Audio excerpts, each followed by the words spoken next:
mean, it's not the volumes by any means that, dealerships are used to, which is why they've had to cut costs. But they are, I think it would be incorrect to assume that no sales are happening. I think they are selling cars. And I talk to dealerships, every single day that are telling me, oh, we just had, we sold 15 cars yesterday. Over the weekend, we sold 30 cars. They're just doing it in a really, really different way right now.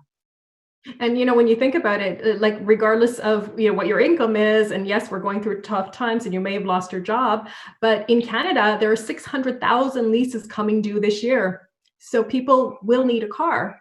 And there are different options that they have to look at, whether they're going to buy it out, release another one. The reality is, yeah, it's going to change, but there's still going to be people buying cars.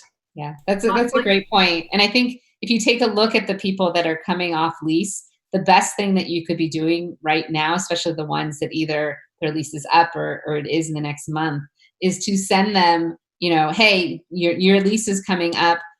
I'm going to send you a link so that you can take a look at the newer version of that vehicle, or other options that you have online. Like, you can take a look at this now so that you're prepared. And that outreach is not going to come across as salesy. It's going to come across as helpful. And that's really, I think, the thing that people need to focus on right now is like, how can we be of service?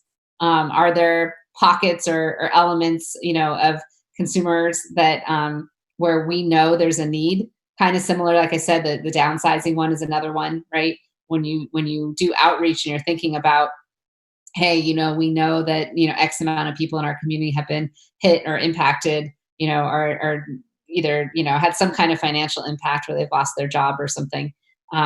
So we're just reaching out to let you know that we are here for you if you need to downsize your vehicle. We know that there's a lot of pressure in that monthly payment. Like, just those types of messages are going to do wonders. But the lease one is a great one. We look at that all the time as an opportunity to get ahead of it and let people at least take the time. Because the reality is we're all home.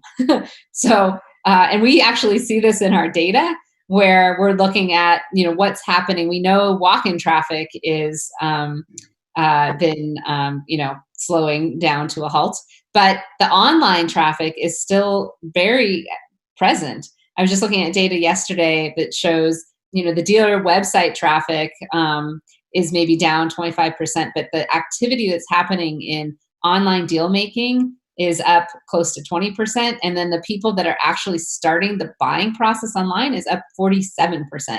So we're seeing recovery as it relates to shopping activity, but those that are in market are really ready. Like, that's what you get, right? You start to get the shopping curves start to return, and then the serious buyers taking action first.